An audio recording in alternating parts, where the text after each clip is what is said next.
Hello, everybody. Welcome back to the Steelers Breakdown Podcast. Nick Farabaugh here with you today. And I'm happy to have another first-time visitor. I believe this is the first time you're over here, Cory. Cory Kinnan, who is, in my opinion, one of the best to do it. Charts quarterbacks over for reception perception, including new Steelers quarterback Aaron Rodgers. But how are you doing, Cory? It's good to be here, Nick. Again, we've been pretty good colleagues for a while. Always kick it when you come to Columbus for Ohio State's Pro Day. Always kick it in Indianapolis for the Combine. But I'm happy to be here. Yeah, man. It's good having you here. And I want to talk to Cory because Cory basically, I think you did watch every single snap of Aaron Rodgers' 2024. An 8 game sample size. I did an 8 game sample size. That's So more than yeah.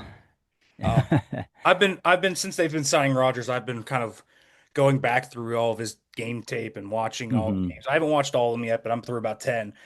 But I wanted to talk to you just about Rodgers. First of all, hmm let's start with the most basic question. How much is left in the tank? He's 41, he's going to be Yeah. 42. Is this still a reasonably good quarterback? How much success can you have with a quarterback like Aaron Rodgers at this point in hmm his career? Yeah. He's still got it in his arm, that's for sure. Like he's still got the same amount of arm arrogance that he's always had. Again, Aaron Rodgers is probably the prettiest thrower of the football. The most aesthetically natural thrower of the football that we've seen in the last 30 years, 20 years? And he's still got that. He's still got the arm arrogance that Aaron Rodgers has always played with. There's no window that he doesn't think he can throw the football into. That's still on tape too. Now, Aaron Rodgers was a much better athlete in his Green Bay days, obviously. A lot more escapability, a lot more magician's act kind of stuff in his days in Green Bay. At 40, that stuff's gone a little bit. He's not the same kind of athlete. But in terms of the arm, man, he could still flick it. He's still got the arrogance to think that he can make every throw. Whether or not his arm is still what it was when he was 26, it's not. But like he still thinks it is, and I think sometimes that confidence is infectious, and that arrogance is necessary when you're, thrown over the middle of the field against NFL defenses. Like you kind of got to have that sometimes to say like I'm gonna get in here no matter what. So he's definitely still got it in that regard. How do you think about where do you rank him, I guess, in like quarterback hierarchy? Yeah, Is I this an mean, upgrade for Pittsburgh? Are they getting better than oh Justin yeah. and Russell Wilson, you think?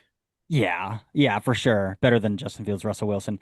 Again, when you're looking at the NFL, it's hard to find 15 good quarterbacks in the NFL, right? Like, if we're really thinking about it, it's hard to find 15 quality quarterbacks in the NFL. Aaron Rodgers is definitely one of those 15 quality quarterbacks. I think he still falls in that category.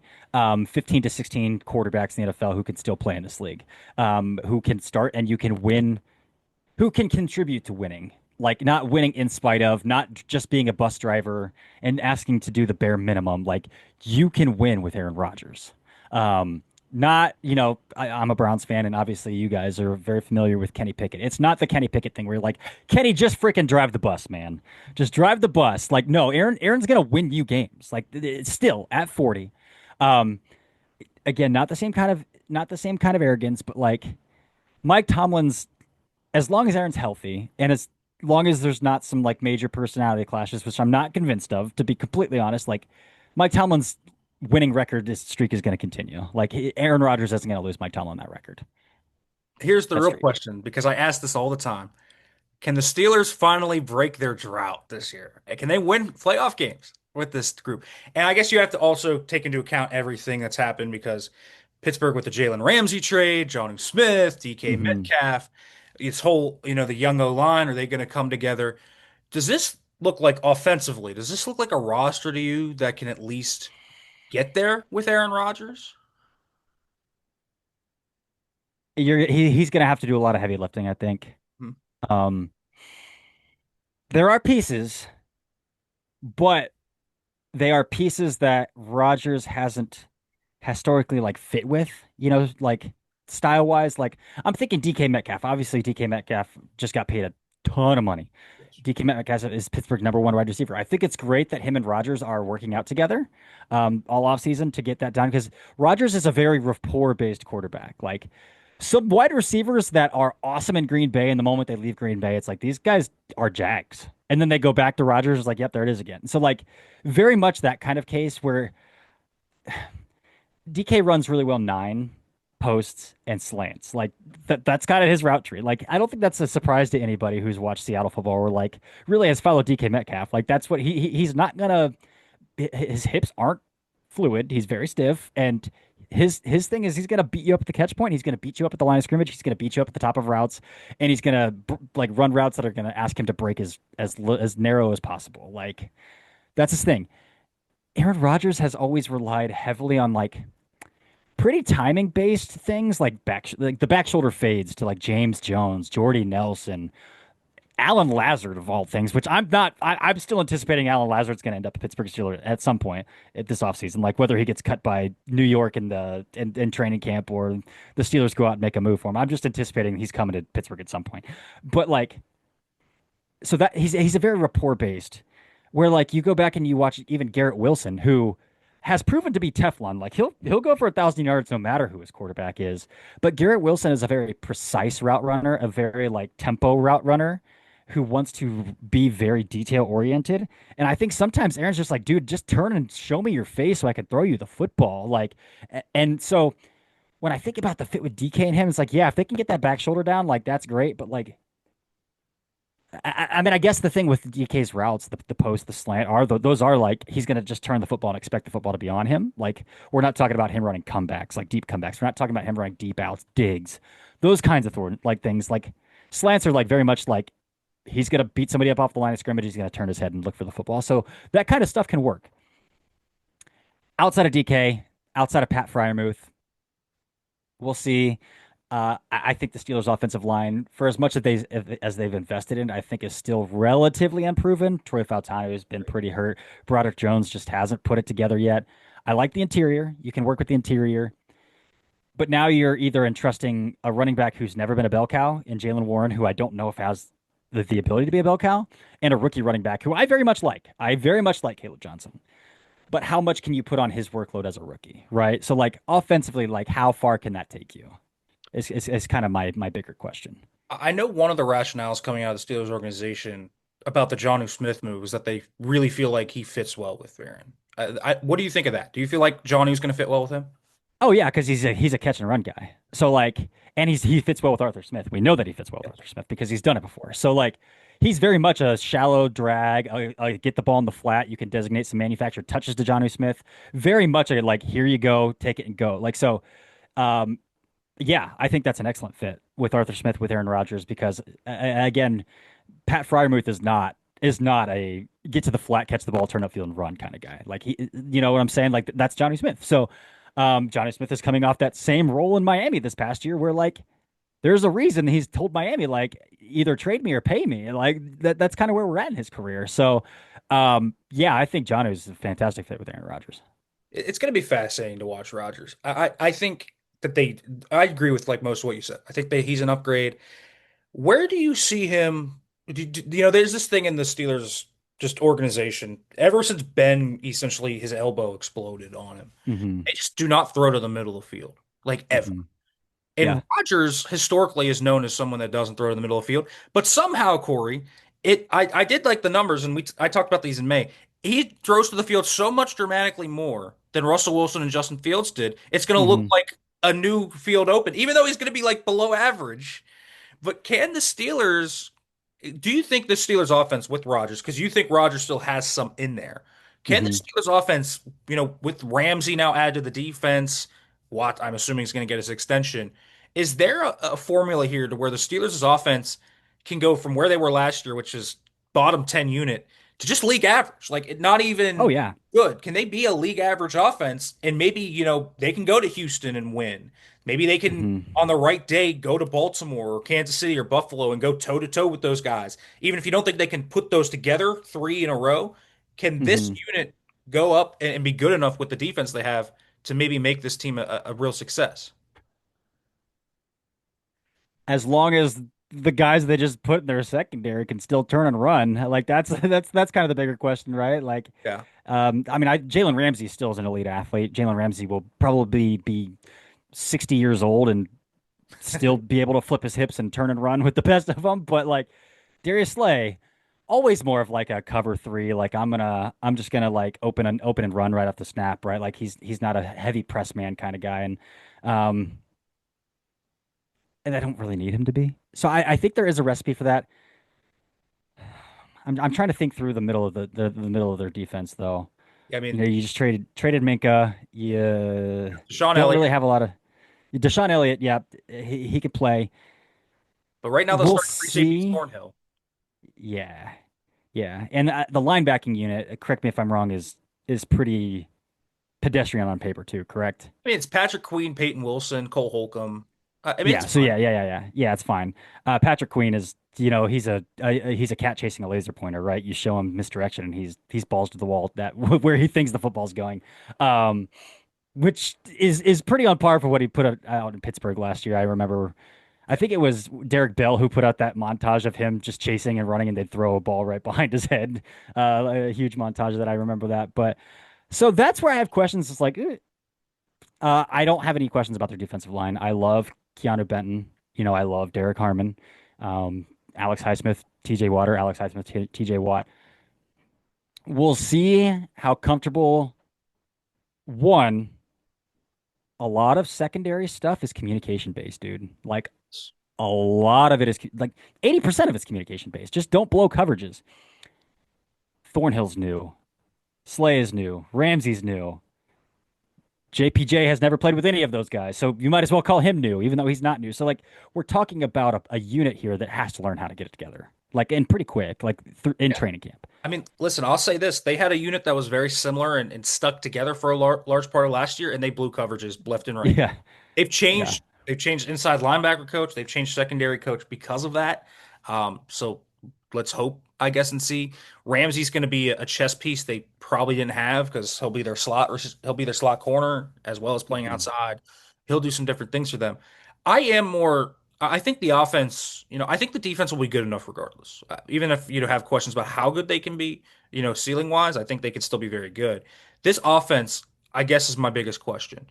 How good is the offensive line going to be? Because Corey, I think the offensive line is going to dictate about 85% of this team's ceiling. I really do. If Broderick Jones and Troy Faltano are good and they have a good offensive line, I think it changes a lot of the math here. I also think they need another wide receiver. I mean, trading George Pickens, I Mhm. understand why they did it. I fully understand why they did it. But I mean, I'm not a huge Gabe Davis fan, but like with some of the weaknesses that they have on the roster, especially with how they're Mhm. probably going to play 12 and 13 personnel, I can see Gabe Davis at least fitting into a niche here that like makes more Mhm. sense than it does on other rosters. So offensively, kind of how good can this offense be? Let's just put it out there. Yeah, How good yeah. can it be?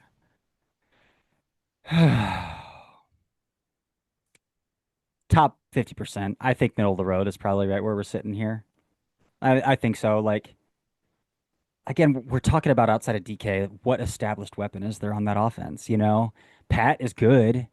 Is Pat a guy that can be a number two option? Can be a guy that you can fundamentally like tag on a heavy amount of your pass plays and say like, we've got to get Pat involved. Is he that kind of guy? I don't know. I like Pat a lot. I'm not sure if he's that kind of guy. At this point, I don't know if they're going to get that guy either, though. And that's what kind of makes me a little skeptical. Like, there are some guys who sign 1 year deals elsewhere that I think could be on the fringe of even making the team they just signed with in free agency. That would be good fits in the role you're talking about of like, you just traded George Pickens, you got to have something else. Yeah, again, Alan Lazard, because he could even play in the slot and run up the seam a little bit. Matt Collins just signed a 1 year deal with the Patriots, and they, obviously they drafted a wide receiver. They signed Stephon Diggs, so there could be some stuff out there where Matt Collins doesn't wind up in this roster. And I thought what Matt Collins did in Buffalo last year was awesome. He had a very niche role, but he played it very well, and it very much was like run up the seam, like run up the seam, man. Like that was, and so I think there are elements, like there are receivers out there. Gabe Davis again, yeah, if that's what you want him to do, I think that's fine. He's not going to be making $12 million on his next contract, so I think that's completely fine. But I would say, yeah, pretty middle of the road, 14 to 17, somewhere there. I think that fits well. And I mean, I've said this. I think their best case scenario is waiting until late August and maybe Romeo Dubs or Dontavian Wicks become available and maybe they can Hmm. snag one of those guys. That's kind of where I feel. Steelers are, however, kind of doing an interesting offseason this year where they are trying to win this year. They're trying to break that playoff drought, but they've stacked a lot of comp picks next year, Corey. It's 2026. It's very clear there's a plan in 2026 to go get their quarterback of the future. Yeah. Rodgers is a 1 year deal. They didn't want to commit to Fields, Darnold, anyone else beyond this year. So I know you've watched 2026 quarterbacks a lot. I've watched them intermittently. I haven't dove into that. I've been trying to kind of chill a little bit here. Talk to me about the 2026 quarterback crop. How much is it better than 2025? Obviously, there's a reason the Steelers avoided this crop. And how many guys are there that you view as first round caliber guys, especially for the Steelers who, I mean, I think we fully are going to expect to probably pick somewhere in the 20s, and if they're going to want to land a franchise changer, are going to have to climb up the board to go get somebody. Yeah, so definitely better than 2025. The issue with 2026's class is they're like all really young guys. Like either like senior fourth year seniors that I'm not super high on. Drew Aller fits that mold. As one of those guys. Garrett Nussmeier, I see the floor. He's a high floor guy. I can see it with Garrett Nussmeier a little bit. And those two guys I think would have been drafted pretty high this year as well. So like in that regard, it's better than last year's. The issue that I have is like there's a lot of quarterbacks that I really like that are 20 years old. So like they very well could be 2027 guys. Lenore Sellers, Aiden Childs, guys like that. Dante Moore. Like those guys could very much be 2027 guys. So it's hard to parse out right here, but I will say the fourth year guys that I have seen, they're pretty decent. Again, I'm a Fernando Mendoza truther. Anybody who follows me on Twitter knows that I'm a Fernando Mendoza truther. He is my QB1. I think he's absolutely brilliant. He's got a cannon. Heading to Indiana this year, where that offense should be wide open for him to throw into some chasms and really have a stellar season. Um, Lenore Sellers, man, if he Lenore Sellers gets deserves more credit for being an instructor passer than he actually gets right now. I think he's really like pretty decent in the pocket. There are some tendencies he still needs to curb. His biggest thing though is for as many tools as he has, I don't feel like he has any arm arrogance. Where I was talking with Rodgers, he's like abundant in arm arrogance. And like Sellers needs to start anticipating some throws and just like he's got to start leading receivers. Right now, Lenora Sellers is kind of waiting for receivers to get out of break, clear a defender, almost give him a thumbs up, then he'll throw it to them. Like those windows aren't going to be there at the NFL level, so you better start anticipating him now.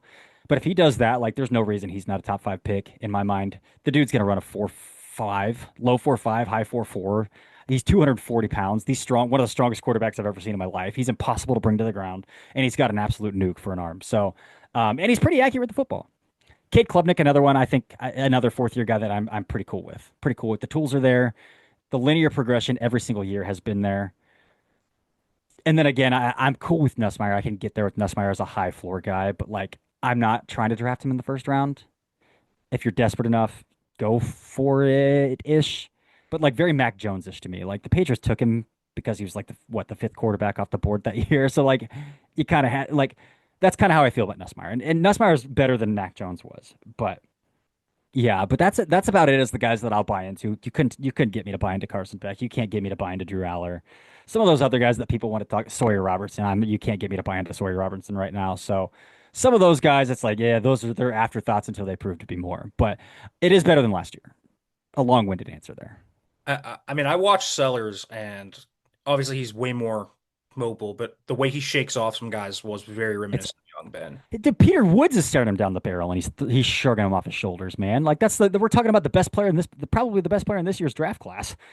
At 320 pounds, staring him down the barrel, and he's shugging him off. Like, Listen, man, I watched growing up, I watched Big Ben just do that week in and week out. And Sellers does it even more sometimes. Like he just shrugs off guys, like four or five guys sometimes and gets it off. yeah. Absolutely ridiculous. I've watched enough more Sellers to know I like him. So Aller's an interesting one, and obviously because it's Pittsburgh, Penn State fans. I mean, we got a lot of them in the fan base. So you're not in on Aller. Um, what about Aller's game? Do you see him as a day two pick? Is that more kind of where you think of him as rather than a first round pick?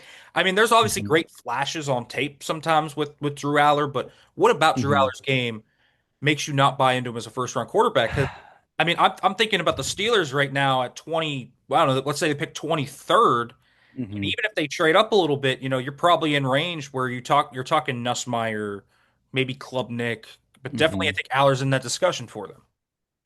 Yeah. So to start, the guy can't hit a broadside of a barn.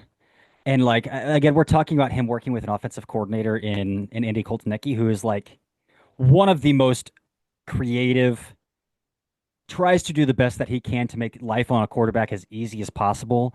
And sometimes it still looks really hard for Drew Aller, even with all of that going for him. I understand the argument that he had no wide receivers last year, and that's very true. Uh, I know the reason that they targeted Nick Singleton a million times out of the backfield and why they threw the ball to Tyler Warren a million times. I get it. It's very everything is very like structured for him, like almost robotic to the point where it's like, oh, this is my first progression, and this is my second progression, and this is my like you kind of see that, and it's like, I want quarterbacks to have a little more freestyle ability to like find a shortcut, find an easy solution, find a creative problem solving solution, and I don't see that a lot in Aller's game. He can run a little bit. I do think he's a clunky mover. I wouldn't call him a plus athlete. He can do stuff with his legs if he has to. The cannon is obviously there, but like one, the guy can't hit the broadside of the barn. Two, I'm not sure he always knows what he's looking at. Three, his lower half is a complete disaster. His feet, his footwork. Anytime he's moved off of his base, it's ugly. It's really ugly. And for a guy who has been since at least his freshman year of high school, very immersed in the private quarterback coach culture, there's a lot of stuff that still needs to be refined where it's like, but we're in year three as a starter now. But you've been doing this every offseason of your life. Like so like why aren't we further along kind of stuff, if that makes sense. Yeah, I got it. I got it. And so I just wanted to do that one because everyone talks to me. Drew Aller, 2026 in Pittsburgh, the Penn State guy.